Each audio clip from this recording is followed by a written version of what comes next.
podría ser. Hay un signo paraneoplástico que es el delatoide, que se da como fenómeno en piel de un cáncer, un adenocarcinoma de mama. Sí. Bueno, por eso lo vamos a ver en las taquilas que se notan, que ya empieza el SIU, el 10 de agosto se acaban de estar, se pueden escribir en la materia práctica, que es dermatología. Bien, seguimos. ¿Alguna pregunta hasta acá? Bien, entonces, sintéticamente, nos llevamos un mensaje a la casa. Generalmente la diferencia entre uno y otro es muy sutil. Tenemos que tener muy bien compartido y hoy en día tratamos de no tanto diferenciar. Pero, si tenemos la suerte de que tengan todos los elementos fisiológicos, vamos a decir, pero es más superficial que la celulitis, que compromete hasta el tejido celular subcutáneo.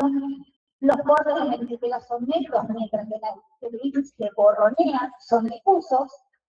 Es frecuente que haya un relieve, un sobresalto en una superficie tipo meseta, mientras que acá yo toco y es como que veo un relieve, pero que no puedo delimitar perfectamente. Generalmente la erisipela está vinculada a los estreptococos del hemolítico, del grupo A y del grupo G, y en la celulitis pueden combinarse estreptococos, estafilococos, gram negativos y en los niños epófilos. Los diagnósticos diferenciales tienen que ver con la hipodermatoesclerosis de la erisipela y la, obviamente como tiene signos de inflamación, con procesos vasculares, tromboflebitis arteriales o venosas. En general no nos confundimos, pero bueno, podríamos tenerlo como planteado diagnóstico.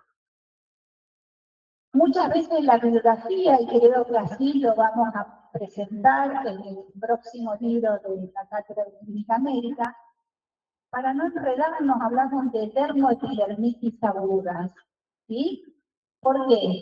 Porque los cambios, si bien están en la dermis o tejido celular subcutáneo, revelan de alguna manera cambios epidérmicos. Y así las definimos. Dermos, hipodermitis bacterianas agudas, que tienen una puerta de entrada, que se producen por bacterias, el 80% de la vida se producen en miembros inferiores, que el diagnóstico siempre es clínico. No voy a buscar una función, aspiración para buscar el agente biológico. Porque yo debería saber que son parte de nuestra microbiota cutánea. Y el estudio bacteriológico, por lo tanto, lo puedo hacer, pero no me van a aplicar de utilidad, porque recién voy a tener el resultado en 48 72 horas. Y reemplazaría el tratamiento. Entonces, nuestra paciente Romina, ¿qué le pasó? ¿Por qué se enfermó? En primer lugar, una solución de continuidad. Ustedes vienen de un intertrigo en los miembros inferiores. Si yo no cierro el intertrigo, voy a seguir haciendo el erisipela o voy a seguir haciendo celulitis. Tengo que cerrar la puerta de entrada. Ningún agente biológico que forma parte de esta microbiota o los colonizan, porque algunos son residentes y otros son transeúntes, los agentes biológicos pueden atravesar el extracto córneo. El extracto córneo es como una coraza. Tiene uniones tan densas, tan fijas, que es imposible que sea permeable. Salvo que tengamos una dermatitis atópica, en donde esta unión es más débil, es más porosa y es más fácil que penetren los agentes biológicos o los alergénicos. Bien, y desde el punto de vista general, todo lo que estuvimos charlando hasta ahora, que también debemos corregir, porque forma parte de la inmunidad de esta vacuna. Bien, Romina avanza y desarrolla algo que se llama una estría ascendente rosada o roja, que tiene un trayecto lineal que va de abajo hacia arriba. Yo tengo la placa de mi erisipela o el celulitis en el inferior y hace un trayecto lineal rosa. ¿Alguien sabe qué se trata de esto? Una linfangitis. Perfecto. El compromiso linfático, voy a usar las adenopatías satélites y eso significa una progresión de la infección. ¿Vamos bien hasta acá? Bien.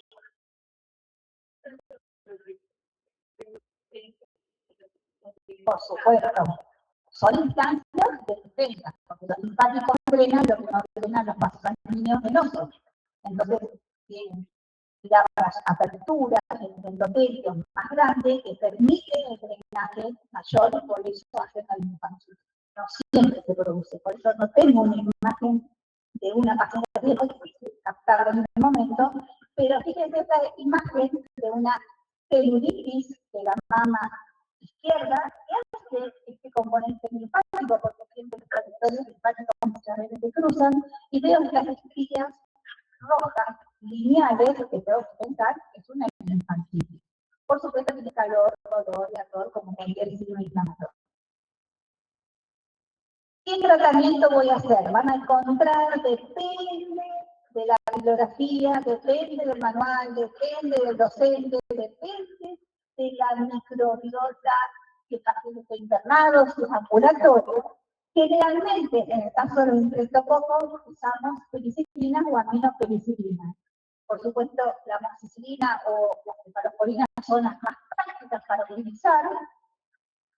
Si yo tengo streptococo, pero dijimos que el agente bacteriano más frecuente de la superficie cutánea de los estafilococos trionilis, que el estafilococo trionilis la tenía en general es medicina sensible, generalmente funcionan bien la amoxicilina, la cefalosporina, y no le quiero pegar un cañonazo y darle para matar un mosquito y usar en la clínica de entrada, a no ser que tenga factores de riesgo o algún signo de alarma.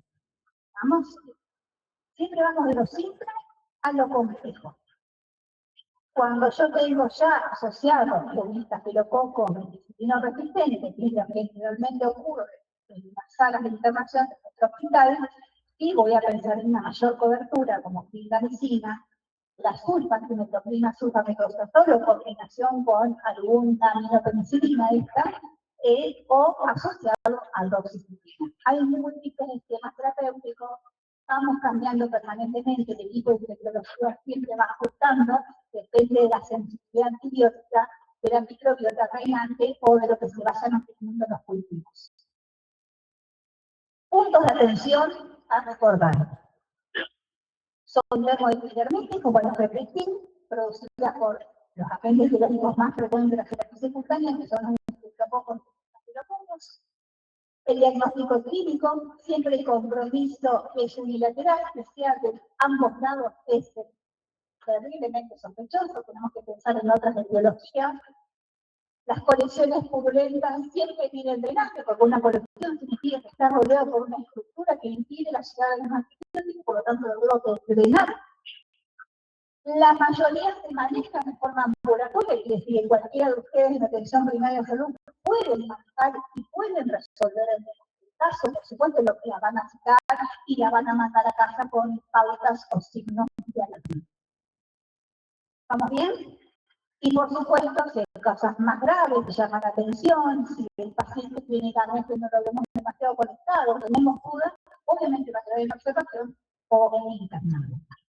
Y también puede ocurrir que haya persistencia del proceso a pesar del tratamiento antibiótico, que podemos considerar como un fracaso terapéutico o no le dimos el antibiótico que corresponde para cubrir este proceso de infección de piel bacteriana. Entonces, en este caso, sí, vamos a internar al paciente y lo vamos a estudiar. ¿Qué escenario clínico nos cambió? 24 horas después, Romina vuelve a la consulta. Ustedes agarran la cabeza. Muchas veces lo que vemos en esta piel no la debemos minimizar. Jamás minimizamos lo que el paciente refiere o siente. Siempre tiene razón, hay que saber escucharlo, tenemos que tener una escucha empática, abierto los oídos, porque generalmente es el paciente que se hace el diagnóstico. Nosotros interpretamos a través del interrogatorio dirigido qué es lo que está ocurriendo con Romina. ¿Qué empiezan los signos de alarma? Las alarmas, Romina ahora presenta un dolor agudo, desproporcionado, se le ve la piel y no parece nada. Y es un signo neumonía, pero me duele mucho. Entonces, esto no es para pensar que esta paciente no está en condiciones, o está perdida, o es exagerada. Cuidarlo con rotular a los pacientes. Siempre escuche con atención. Después descarten, pero primero escuche con atención. Rápidamente progresivo. Que aparecen bullas hemorrágicas, bullas o ampollas de los mismos de la radiografía, que si te forman ampollas con sangre, con contenido sangre, o napas equimóticas, o sea, hay succiones hemorrágicas. Y hay un signo que tienen que tener presente siempre, que a veces esto no se presenta, pero sí se presenta la acreditación. Yo toco, ¿y te acuerdas los radios de vitamina? Este registro de seco, lo mismo yo palpo, hay gas, hay algo que palpo que me está diciendo que algo está pasando, ¿sí? Asociado al dolor, por supuesto. Y no de toxicidad sistémica, la paciente se siente más fuerte del panquitis, de la apatía, porque se está choqueada. Entonces, esto es lo que comúnmente decimos que son la punta del iceberg. Y lo que yo visualizo en la superficie es mucho más escaso que lo que realmente está pasando en profundidad. ¿Y qué es lo que está ocurriendo? Fíjense que esta lesión es diferente de hematobiología, puede haber ampolla, y yo la palpo y crepito. Entonces, en estos casos, son emergencias dermatológicas. Requieren desligamiento quirúrgico inmediato. No me importa el tratamiento antibiótico. Abro y dreno. Abro los tejidos para justamente controlar el proceso infeccioso. El diagnóstico es clínico, no me sirve el microbiológico. ¿Cuánto voy a tardar para hacer esto? Tengo que resolverlo. En media hora lo tengo que hacer. En 15 minutos tengo que tenerlo claro. Y por supuesto que puedo hacer imágenes para corroborar la profundidad, etcétera, que se hará después. ¿Cómo? Exacto. Nunca retraso el procedimiento quirúrgico. Entonces, esta fascitis necrolizante, también llamada fascitis necrolizante, de esto termina siendo estos paseos con estas lesiones elementales que no llegamos a ver probablemente la semana pasada, pero son estas escaras necróticas. Hay tejido desvitalizado, hay necrosis, hay tejido muerto, los queratinocitos. Es muy difícil. ¿Por qué? Por este proceso infeccioso. Hasta que termina dejando un tejido desvitalizado. Fíjense, estos son signos de radiografía, ustedes ven esto que parece que no es tan grave, los tengo signos de alarma, pero no lo muchas veces hay la acreditación, estos cuadros de digamos, estas lapas hemóticas, necrosis, y lo más importante es para liberar con propiciación. Entonces, ante la sospecha de una fascitis necrotizante, el tiempo importa y mucho. Puede horas marcar la diferencia entre un proceso que termine siendo localizable o que termine paciente siendo shock y muerte. Es una emergencia quirúrgica. No espero los cultivos, siempre hay infecciones mixtas, gram positivas, gram negativas y anaerobios de esta calificación. Intermayor urgente, evaluación. Vamos, los cirujanos, teléfono en mano, llamar a los cirujanos para que vengan y te abriguen y el tratamiento es endovenoso. Lo podemos hacer nosotros, pero generalmente llamamos el equipo quirúrgico, porque llegar a la fascia no es tan fácil. Necesitas anestesia y bueno, con nosotros tenemos que hacer biopsias de fascia, realmente lo hacemos muy profundo, llegar a la fascia. Y muy riesgosos. Bueno, entonces las infecciones de piel y partos tangas son motivos de consultas frecuentes, muchas veces tenemos que internar al paciente. Recuerde que el diagnóstico está en la sospecha clínica. Buscar siempre la puerta de entrada, diferenciar que el virus de que se pega puede orientar un poco el diagnóstico, pero no gigantemos epidermitis bacteriana aguda, y con eso nos quedamos. La progresión rápida, el dolor desproporcionado es un signo de alarma a tener en cuenta, y es una emergencia actual. En estos casos de pacientes microempresarios no vamos a esperar sentido, no vamos a esperar tiempo, no vamos a nada, trabajamos en equipo y resolvemos el caso. Muchas gracias.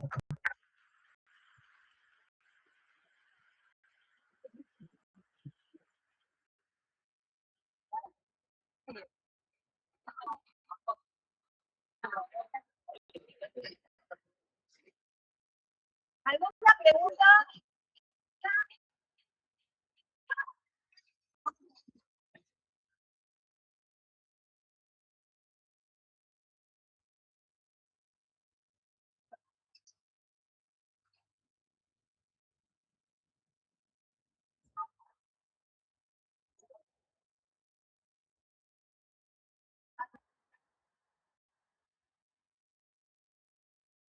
Una pregunta extremadamente importante. Acá hay una compañera de que puede ser que un paciente diabético no tenga este dolor agudo porque tiene alteraciones en la baja vasones, en la baja nervónica, y puede modificar la sensibilidad. Por eso tenemos toda un área disciplinar que se llama pie diabético, donde enseñamos a cuidar los pies como por la uñas, porque justamente el paciente puede tener lesiones y no observar. Lo mismo pasa a la gente con otras. Una pregunta. ¿Ah?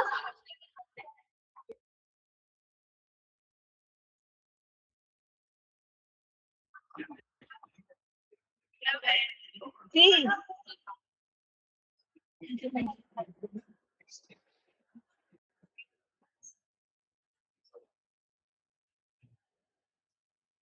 Lo del componente vascular, que aumenta la presión hidrostática, se trabaja la sangre, ¿eso lo consumimos con el poder o hay algún otro método? Bueno, después otra cosa, la erisipela o la celulitis, si no está falta de alarma, manda al paciente a casa con tratamiento de falta de alarma y sí.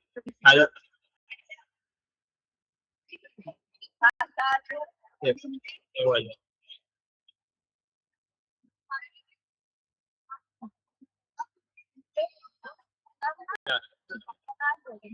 Sí, sí.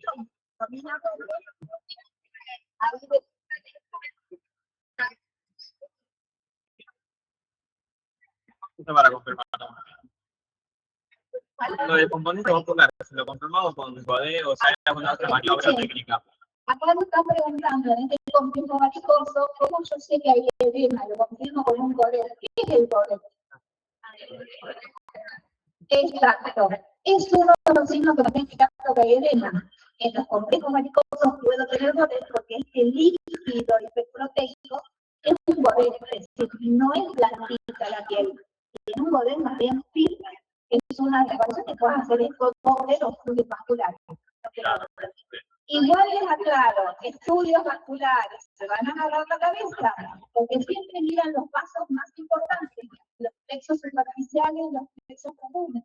Pero los ecografistas vasculares miran las intercomunicantes. Y muchas veces la insuficiencia venosa está dada por los problemas de las intercomunicantes entre los plexos. ¿Entienden? Entonces, siempre sospechen más del área del entrenador, que no es tan fácil hacer esos procedimientos si no hay un ojo clínico por el conocimiento adecuado.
Hola.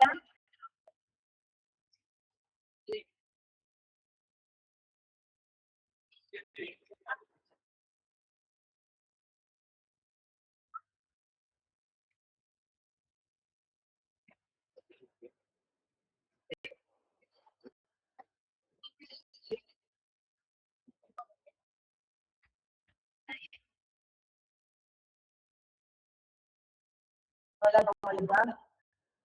Me imagino que ya estoy cansado, así que perdón, pero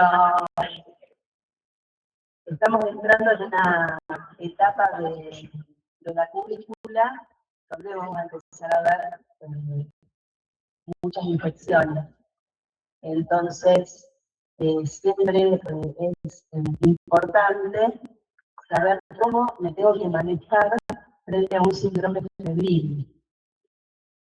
Sobre todo un síndrome febril agudo, porque van a ver que después, más adelante, van a ver también las fiebre de origen desconocido.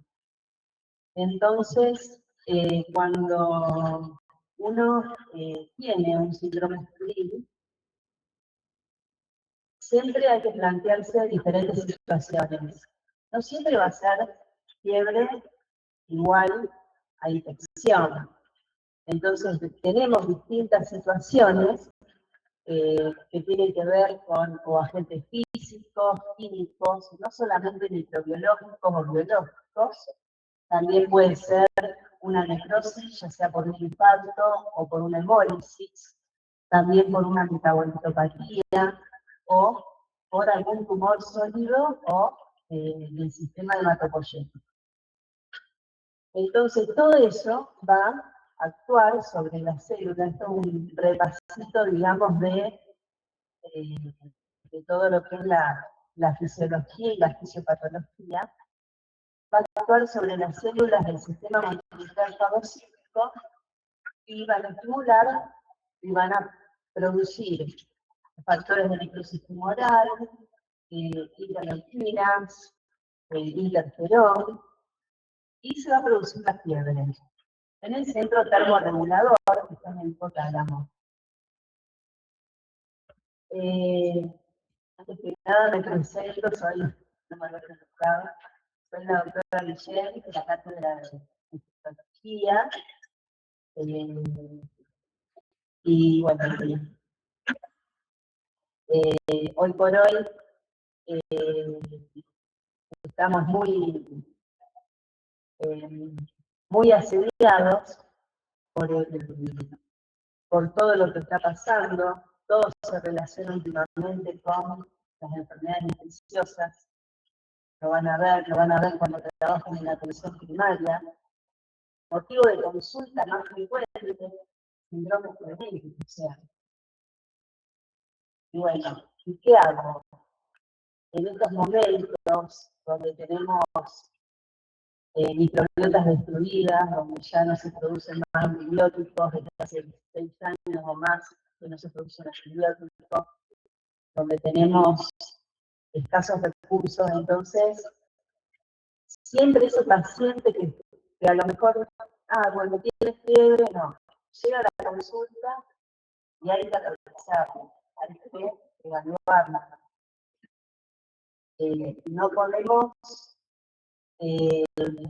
no preguntar, no involucrarnos, porque tenemos síndromes fetiles cortos, que son, algunos son todo o nada, o el paciente sale adelante con las pocas cosas que se pueden realizar, o se puede morir. Entonces, tenemos que ser muy precisos en el examen físico y en cómo nos manejamos con ese síndrome febril en esas 48 horas o 24 horas posteriores al comienzo de ese síndrome febril.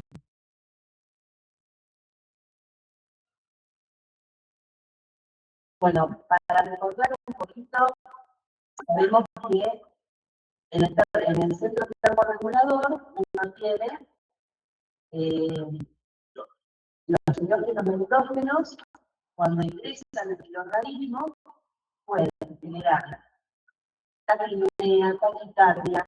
Son todos síntomas que van a acompañar a la síndrome febril. Por ejemplo, cuando uno empieza en taquicardia, en un síndrome febril, va a ir aumentando las pulsaciones. Pero no sucede así en todas las enfermedades. Hay enfermedades que la produce la taquicardia, el caso de una fiebre tifoidea, el caso de una leishmaniasis, el caso de dengue. Entonces no se correlaciona con el patrón clásico, que digo, bueno, no aumenta 10 a 15 pulsaciones por cada grado de temperatura que no aumenta la fiebre. Y también tenemos el caso de la taquipnea, que tiene que ver con las respiraciones. Sí.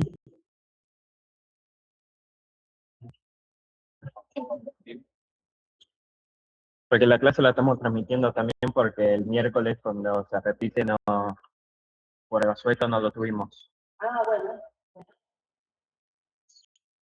Sí, yo igualmente les iba a dejar el power para que lo copien. No hay problema.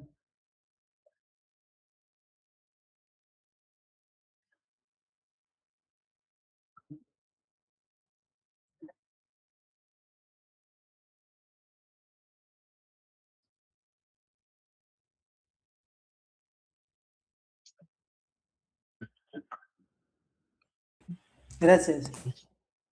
Bueno, seguimos. Y tenemos también que tener en cuenta eso que les decía, el tema de las respiraciones, que va a aumentar un poquito la frecuencia respiratoria, 5 o 6 respiraciones más por cada grado de fiebre que va a aumentar. Todas estas cosas pasan en cualquier síndrome febril. También tenemos que tener en cuenta que la elevación térmica, sobre todo en la fase de estado, me puede ocasionar efectos perjudiciales, como ser las convulsiones o la hiperventilación, o a veces un ataque labial, lo puedo ver en algunas patologías, y efectos beneficiosos que tienen que ver con la destrucción del microorganismo, con el incremento del metabolismo, con el incremento de la recuperación inmune, y también ese efecto beneficioso en todo el periodo, digamos, del cuadro febril, va a ser beneficioso porque va a haber aumento de la hacia aguda y va a haber aumento y activación de las células del sistema inflamatorio. Y también en la fase de declinación vamos a encontrar con el periodo de sudoración o con lúcia, y todo esto también se traduce en los síntomas clínicos que van acompañando a este síndrome febril. Entonces, ¿cuáles serían los interrogantes básicos frente a la fiebre? Primero, hay que tener el registro de la curva febril, el sitio de donde yo voy a hacer el control. Va a ser mental, va a ser axilar, va a ser anal. El horario que voy a tomar la fiebre, el momento que voy a tomar la fiebre, y la evolución que tiene el cuadro clínico. Como les decía en un principio, fiebre no significa infección. Bien, es una de las causas más frecuentes, podemos tener otras causas. Como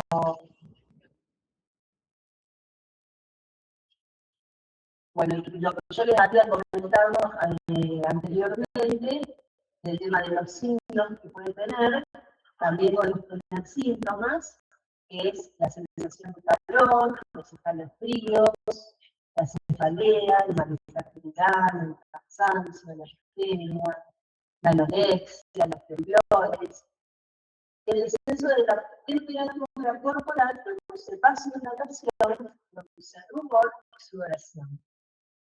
Y tenemos que tener en cuenta también que las complicaciones febriles puede haber convulsividad de los chicos, un síndrome intracranial leve, hipertensión intracranial, compromiso la protección personal. ¿Y cuándo uno necesita tratamiento? Cuando, bueno, puede ser o cuando se compromete o con riesgo del paciente, en el caso de un niño que esté con una temperatura muy alta, vamos por el paciente. Pero no nos tenemos que quedar con eso. Bajo la fiebre y ya me quedo tranquilo, no. Hay que seguir el ciclo de este cuadro térmico porque podemos encontrarnos con algunas sorpresas, sobre todo en algunos síndromes de artritis agudos.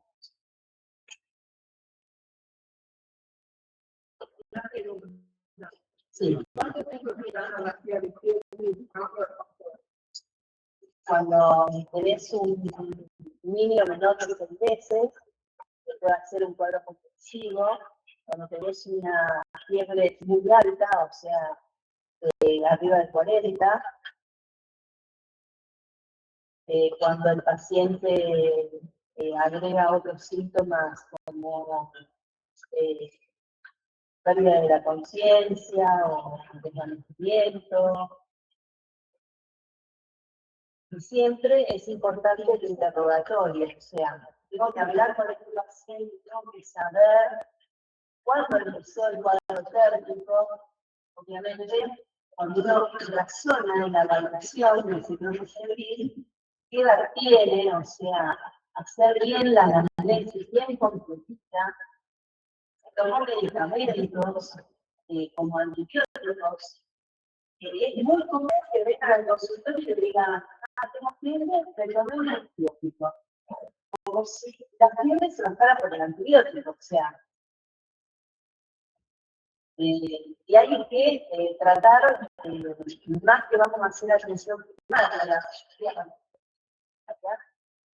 hay que tratar de charlar con el paciente, tratar de que aprendan también, o sea, el consultorio tiene que ser una instancia más también de aprendizaje para el paciente.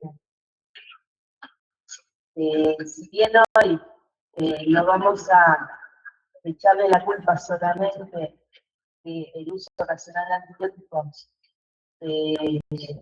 la alteración que hay en los antimicrobianos y las resistencias que hay van a ser solamente propias del paciente o del farmacéutico que le provee la amoxicilina sin indicación médica.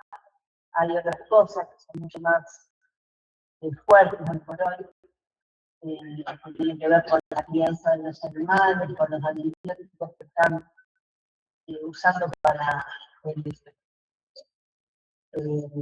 la producción animal, y nosotros después comemos esas carnes.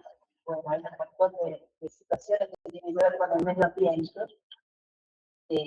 pero sí está bueno enseñarle, porque nadie va a decir, tengo un dolor clásico y me tomo un isoprolol o me tomo una medicación para la tensión, o sea, eso no lo hace nadie. Entonces, ¿por qué con los antibióticos sí? O sea, entonces tenemos que tratar de enseñarle a los pacientes que antes de nada consulten, porque hay un montón de infecciones, hay un montón de infecciones, ya sean bacterianas, virales, que no necesitan a lo mejor ese antibiótico porque no necesitan antibiótico. Es importante también saber si el paciente toma corticoides, inmunosupresores, si tiene una historia de vacunación, o sea, revisar la red de vacunas. Es importante. Nosotros estamos en zona endémica, poniéndose un síndrome. ¿Cuántos de ustedes tienen la vacuna de la fiebre hemorrágica?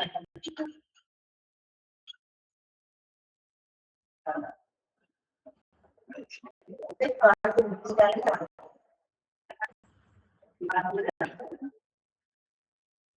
cuando están en zona endémica, su primer trabajo va a ser en esta zona. Entonces, vamos a empezar haciendo escuela por casa. O sea, la mujer.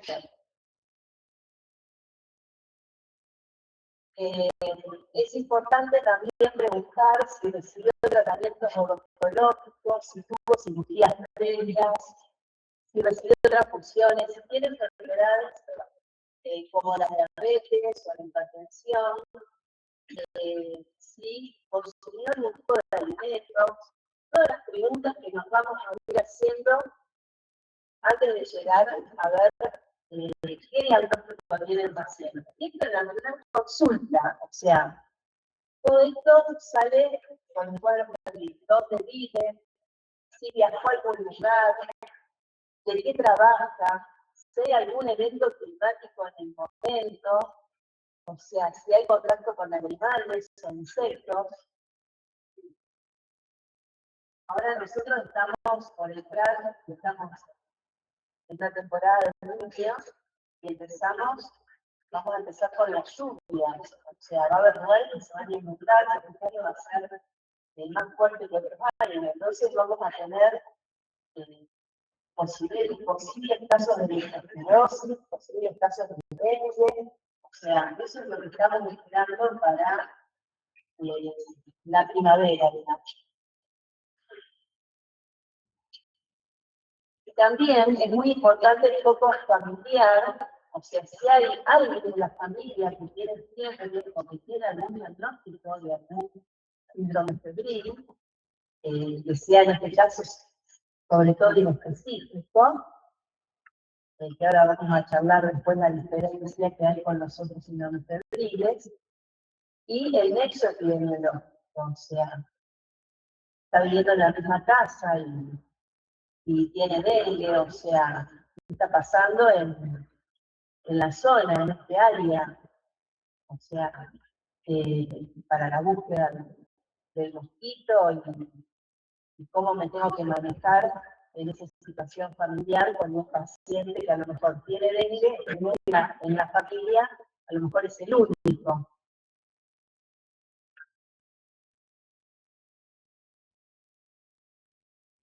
Bueno, y otra cosa también que tenemos que tener en cuenta en los síndromes febriles cortos es que el paciente haga su relato, o sea, de cómo empezó la sintomatología, cuándo empezó. Es muy importante detectar el primer momento en que el paciente se empezó a sentir mal. Supónganse que el paciente que nos consulta por un cuadro febril tiene, no se vacunó para fiebre hemorrágica argentina. Vive en el área endémica de fiebre hemorrágica argentina. Entonces, es muy importante ver de qué manera comenzó ese cuadro, porque si fue insidioso, que no sabe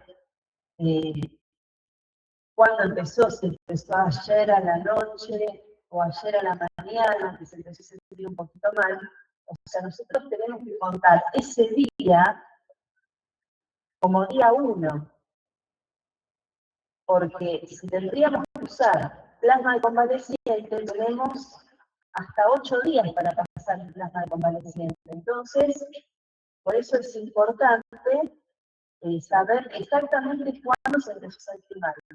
Distinto por ahí puede ser, yo estaba re bien y de golpe me empecé a sentir mal. O sea, un comienzo febril brusco.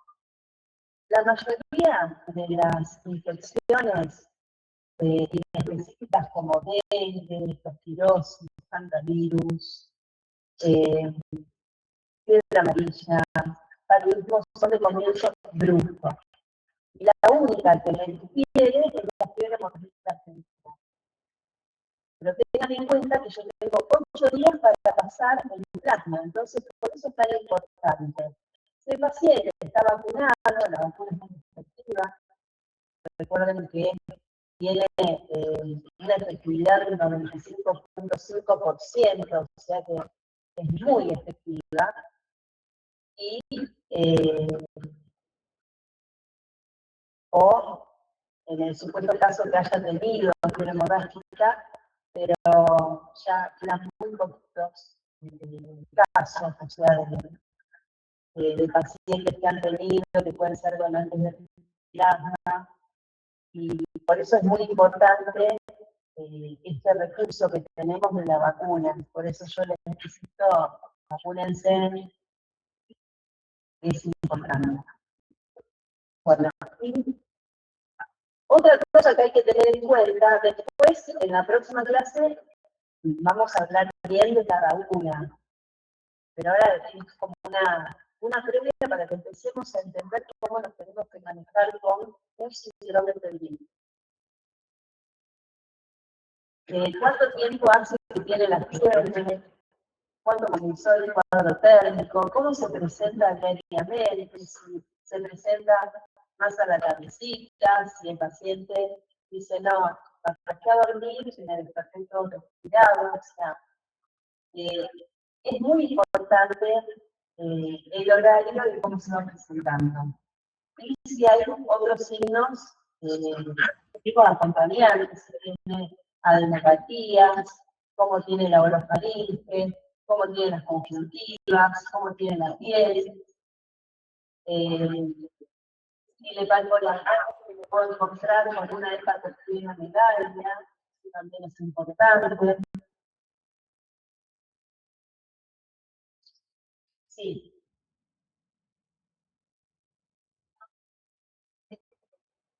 Sí, es importante eso.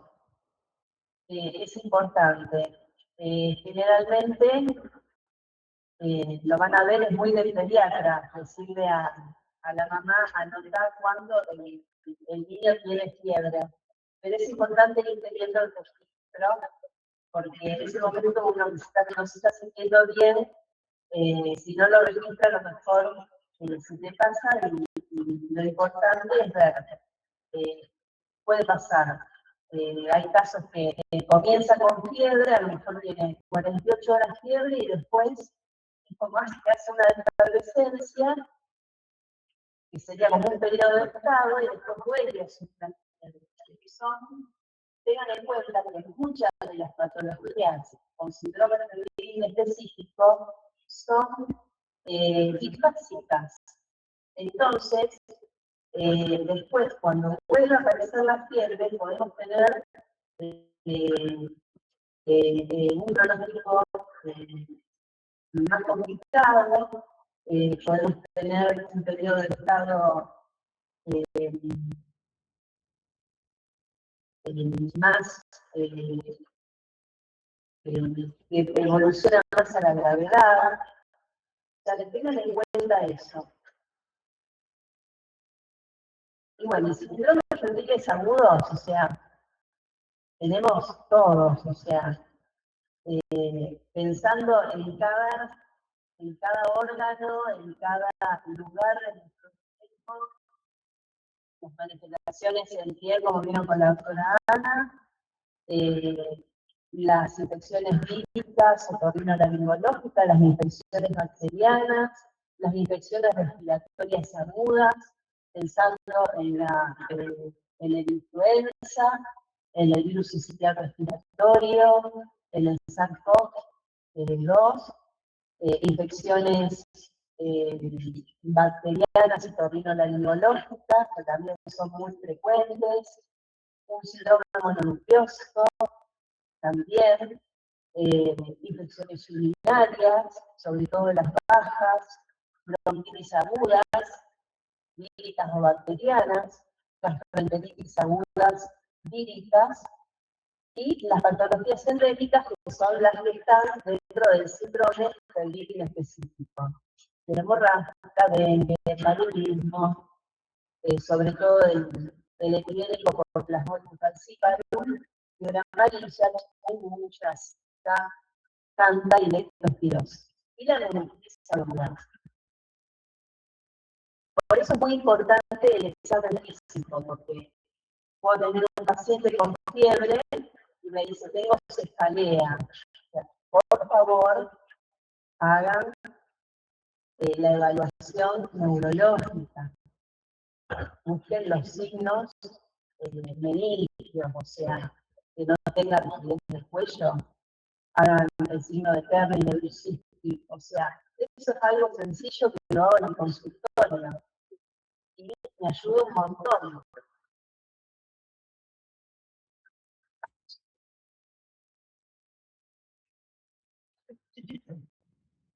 También podemos tener, o sea,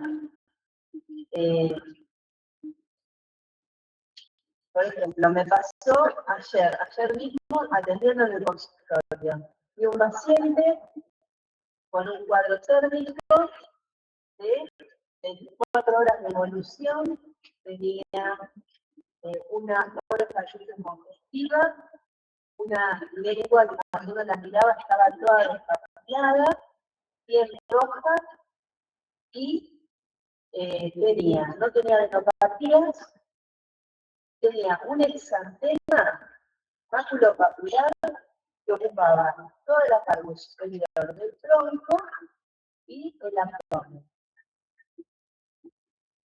Bueno, antecedentes, 2 años, un varón de 16 años, sano, vacunas completas, vacuna de fiebre hemorrágica colocada. Entonces, ¿qué hacemos? En ese primer debut, adenopatía, nos realizó examen respiratorio normal, no tenía hígado, no tenía vaso, o sea, no tenía signos neurológicos, pues sí o sí tengo que hacer un laboratorio. Pero un laboratorio que no es cuando se le ocurra a la bioquímica o cuando el padre lo lleve a hacer el laboratorio. El laboratorio es importante que se haga dentro de las 24, 48 horas. Entonces, por eso voy a ver cómo están los glóbulos blancos, cómo están los glóbulos rojos, cómo están las plaquetas. Bueno, este paciente no tenía, los glóbulos blancos tenía 14.000 glóbulos blancos, con una fórmula de desviación a la izquierda, bien, neutrófilo, tenía como un 80% de neutrófilos. La eritrocelular. Las medicinas hepáticas estaban normales, la CPK estaba normal, el hematocrito normal. También le pedí un exudado faríngeo. El exudado faríngeo me vino en test rápido positivo ya una cruz en el último para búsqueda de estreptococo beta hemolítico. Bueno, ¿qué puede ser esto? O sea, una escarlatina.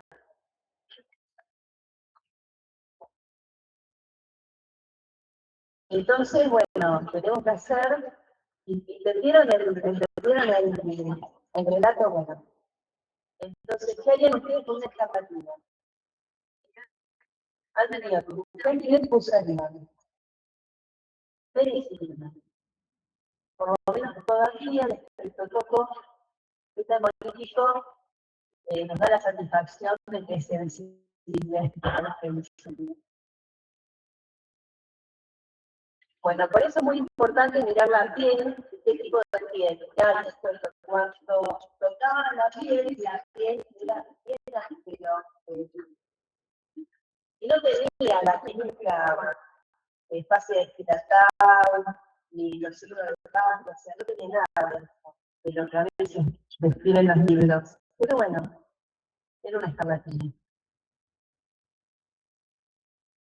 Tengan en cuenta también que pueden presentarse signos de hemorragias, petequias, equimosis, o sea, y lo podemos relacionar o con cáncer grave, grave, o una leptospirosis también complicada, o una fiebre amarilla, o la fiebre hemorrágica.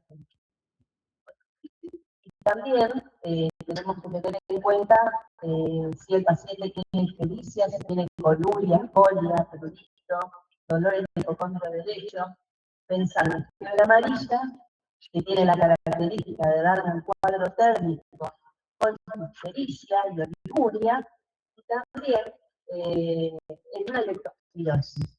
que también en una segunda etapa, cuando ya entramos en la etapa inmunológica, nos puede dar un compromiso renal, o hepático, o un compromiso pulmonar.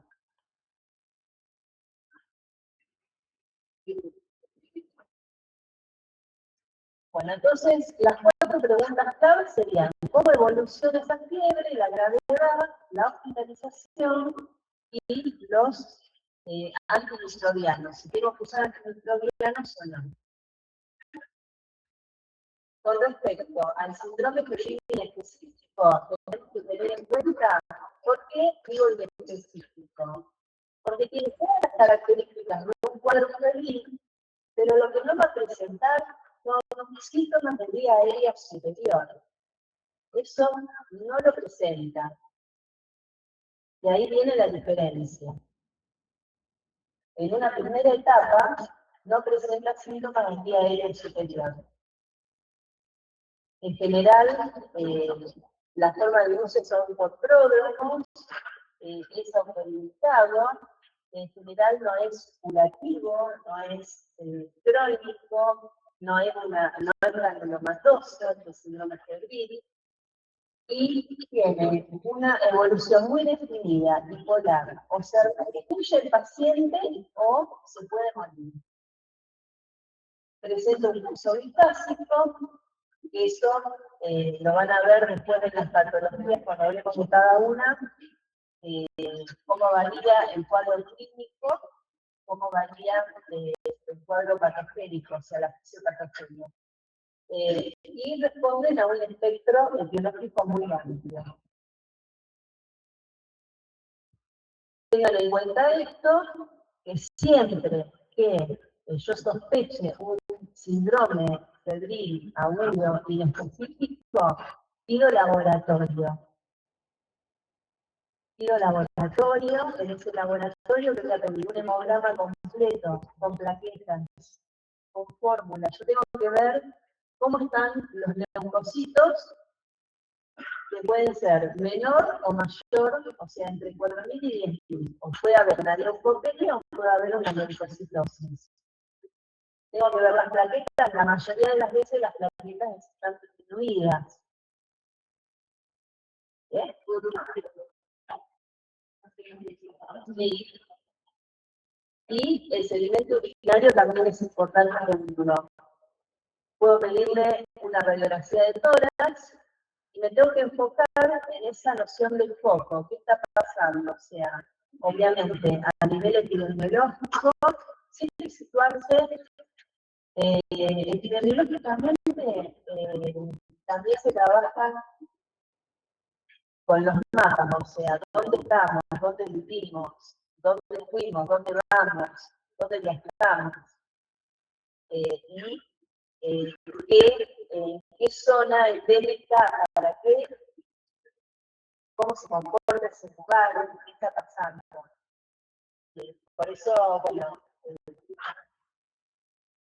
en general todas estas patologías se estudia como geografía, o sea, es muy importante saber las provincias, las ciudades, o sea, para tener un poco de idea de cómo se está manejando. Por ejemplo, tienen un paciente, un camionero, que viajó al norte del país a descargar algo o a cargar algo para traerlo a los puertos. Y empieza con un cuadro febril que tiene episodios de escalofríos y sudoración. Y se da cada 3 días este cuadro febril. Entonces podemos escuchar nosotros en el norte de nuestro país, en el oeste, tenemos paludismo endémico, o sea, y el epidémico, que sería más grave, estaría en la zona de Misiones, Corrientes, compartiendo con Brasil. Por eso es muy importante, no solamente pensar que puede tener una IPS o que puede tener otra cosa, o neumonía, o un cuadro gastrointestinal. O sea, pensemos qué pasó en ese momento, qué está circulando en ese momento, hay leptospirosis, o sea, qué está pasando. Y por supuesto, todo lo que yo sospecho, me viene con el interrogatorio y con todos estos datos que voy de trabajo, si sospecho de patologías que sean con un síntoma específico, tengo que hacer ficha epidemiológica porque es denuncia inmediata. O sea, ustedes lo van a ver cuando estén trabajando en el centro de salud, que se hace la ficha epidemiológica y automáticamente se carga de cita. Entonces, de ahí empezamos a hacer el caminito. Porque tenemos que hacerle a este paciente, si lo sospechamos, y tenemos un laboratorio que le vienen bajando las plaquetas, que le vienen bajando los glóbulos blancos, cuando vienen subiendo los glóbulos blancos, tenemos que hacer diagnósticos confirmatorios. Bueno, y para ver después si usamos un antibiótico, usamos plasma, usamos solamente paracetamol y controlamos, lo aguantamos al paciente, vemos si lo tenemos que internar, porque empieza a manifestar síntomas de gravedad. Entonces, es muy importante empezar desde el principio bien el caminito.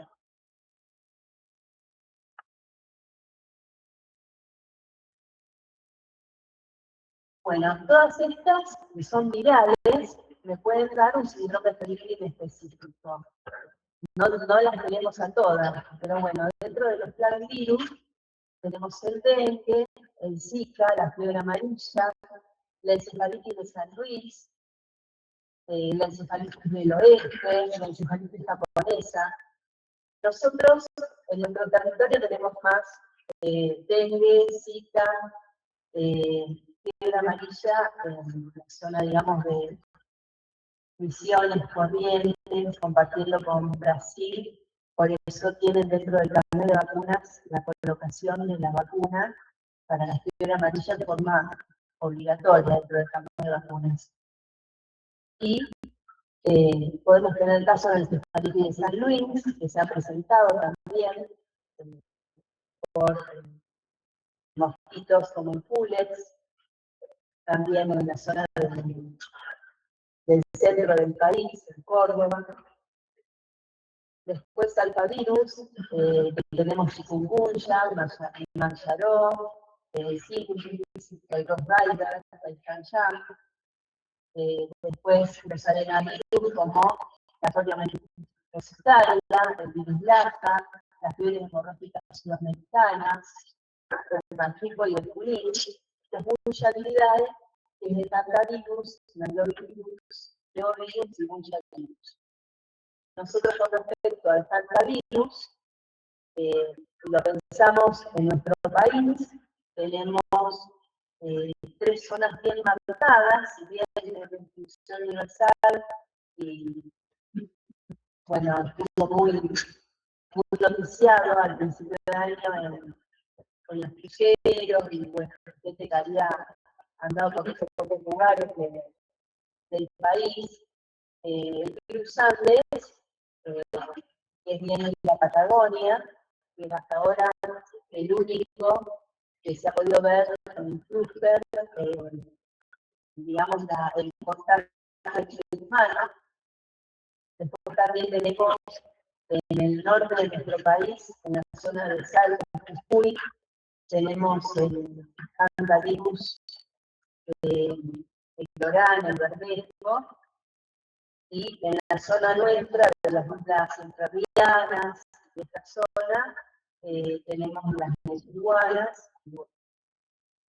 pero el ratón convive con el ser humano, entonces en todos estos lugares saben que tienen que ventilar sus lugares para que el ratón no exista en la convivencia con el ser humano. Pero a veces es imposible. Entonces hay que tenerlo presente. Y otra cosa que llama mucho la atención, o sea que también, por eso digo, a la institución ya prácticamente universal.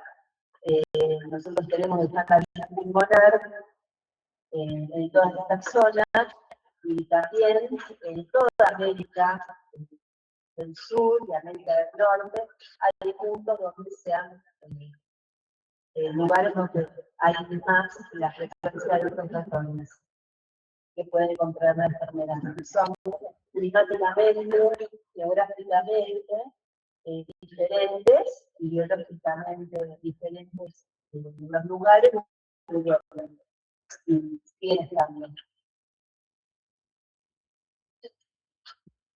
Y bacterianos, tenemos la leptospirosis, la rickettsia, la clamidia y parasitarios el plasmodium. Entonces también vamos a ver los mecanismos de transmisión, o sea, si es por picadura de insectos, si es por contacto con garrapatas, si es por contacto con orina de roedores, si es por contacto con aves.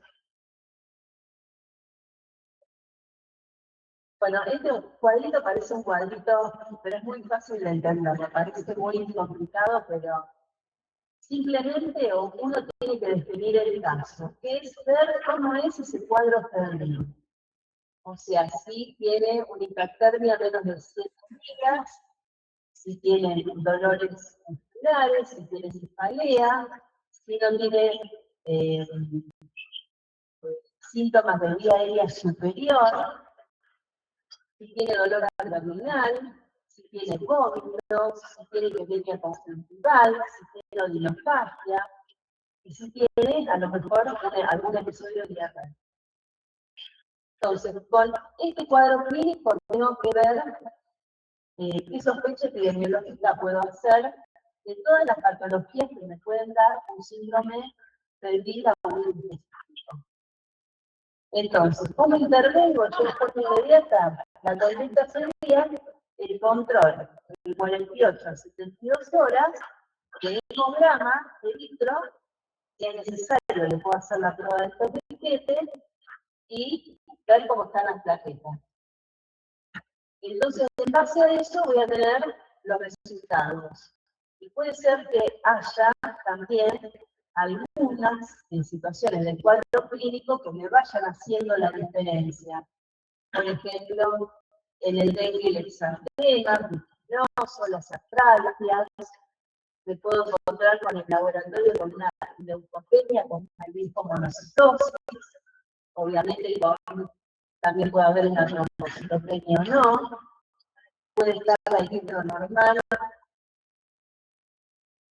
o me puedo encontrar en una leptospirosis con una ictericia, puedo tener esplenomegalia, en el laboratorio puedo tener una leucocitosis con neutrofilia, la nitro acelerada, puede haber o no trombocitopenia.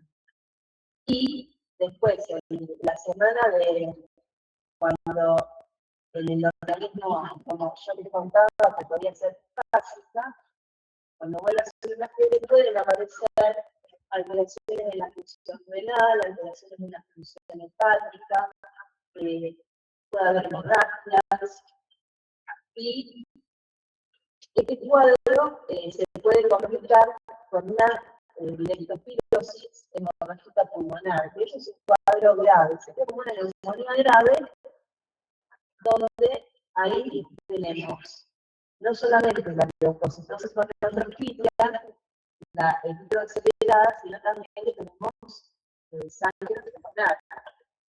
Entonces, serían, junto con el síndrome pulmonar por hantavirus, las dos situaciones donde puedo tener una insuficiencia cardiorrespiratoria. Después, bueno, también podría ser un síndrome febril corto, una quistinosis, pero bueno, no lo vamos a complicar con quistinosis ahora. Una fiebre hemorrágica argentina, o sea, una fiebre por adenovirus, también puede suceder, donde yo tengo una leucopenia y una trombocitopenia. Muy marcada, ya van a ver cuando lo veamos, que va disminuyendo. Si es libre a la evolución natural de la enfermedad, o sea, día tras día van cayendo los blancos y van cayendo las plaquetas. A situaciones que, bueno, donde podemos tener grandes hemorragias. Y después también tenemos el caso del paludismo, que también me puede producir estos cuadros de anemia hemolítica.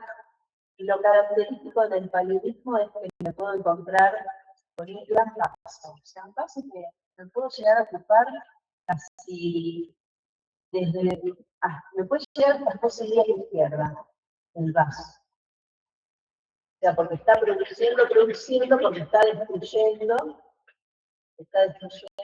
los de los oídos y todo lo que ve diferente y alterado.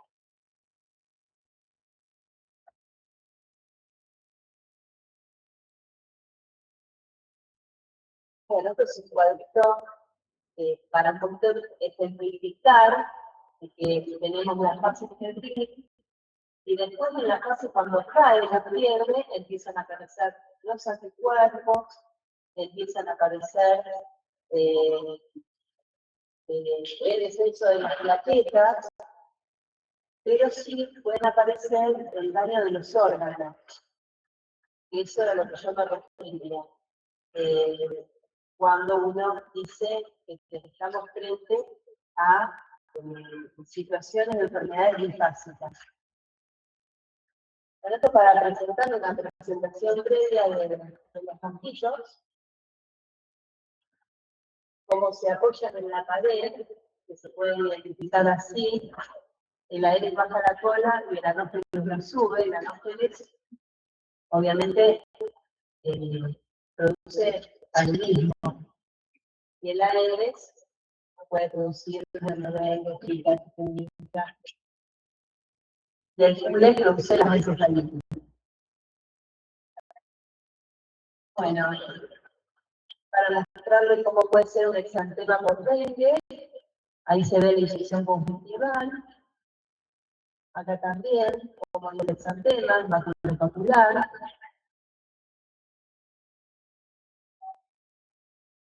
Los diagnósticos específicos, o sea, tengan en cuenta que dentro de la primera semana yo ya puedo medir detección viral y también puedo pedir una PCR en tiempo real. Acá les voy a mostrar Argentina, el mapa, o sea, en ese lugar y no existe en otro lugar, pero estamos en este lugar por eso la insistencia de la vacuna. Ahí se ve la fotito del nivel principal, que se ve en la primera semana en el paciente. Son orinas con proteinuria, con sedimentos hialinos y granulosos, células virales. Eso es lo que viene de una orina de una acción hemorrágica. Esto sería una neumonía grave por leptospirosis, con infiltrados basales y laterales, con afectación alveolar. Y la de abajo sería con hemorragia pulmonar. Y allá sería una situación más grave de la leptospirosis. Bueno, la cita lo vamos a tener en cuenta porque, bueno, es una emergencia en salud pública, porque no podemos transmitir las familias con microcefalia, o sea, pero puede pasar, la situación no está. Entonces, ¿cómo nosotros prevenimos? Si educando a la población, por acá, para cuando uno sospecha infecciones que tengan que ver con mosquitos, sobre todo aedes, ¿cómo crece el mosquito? Crece en agua limpia, crece en la casa. Entonces, tenemos que educar a la población. Eso también es un rol nuestro, o sea, junto, obviamente, si estamos usando, si estamos en el centro de salud, junto con la comuna, con la municipalidad, o sea, tenemos que hacer campañas, tenemos que educar a la población.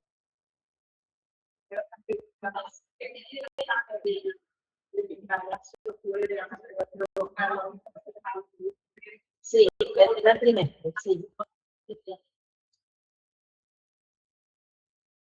Bueno, el chikungunya, que bueno, la mayor sintomatología la da a nivel de artralgias, y bueno, puede presentar un sartén piel. Bueno, esta es la fiebre amarilla, que también tenemos vacuna, por eso es importante. Que sí, no les digo que a lo mejor se van a encontrar con un caso en la playa, pero si van a la zona selvática es muy riesgoso. Entonces hay que vacunarse. Bueno, estos son los lugares donde podemos tener el síndrome pulmonar por hantavirus en la República Argentina. Los 3 lugares que yo les marqué que les hablé antes, y el distrito respiratorio. Este es el diagnóstico del valvulismo, es sencillo, o sea, creo de sangre, pincho el dedo, el cuerpo objeto, y que tengo que ver el plasmodio en el microscopio, o sea, gota luz, y ya está, ese es el diagnóstico. Y bueno, ¿y cuáles serían los criterios que yo necesitaría para decir, bueno, a estos pacientes los voy a hospitalizar? Bueno, la presencia de shock séptico, por eso, cuando ustedes busquen sepsis, shock, todo eso, siempre hay preguntas que se pueden hacer cuando uno está recibiendo al paciente. Cómo está la funcionalidad, cómo está la frecuencia respiratoria, o sea, todas esas cosas vamos viendo y podemos decir, bueno, a este paciente lo voy a tratar. Los signos de afectación meningia, si hay alguna insuficiencia renal, cardíaca, hepático, respiratoria, si hay un cuadro de abdomen agudo, si el paciente está fibroso, si tiene enfermedades crónicas como diabetes, cirrosis o algún tumor hepatológico o un paciente inmunodeprimido, que puede tener riesgo de descompensarse. Bueno,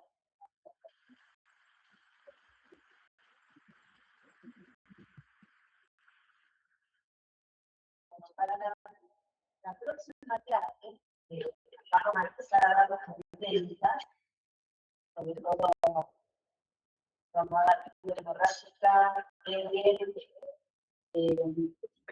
amarilla, neurosis, tanga, como menos para poder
¿verdad?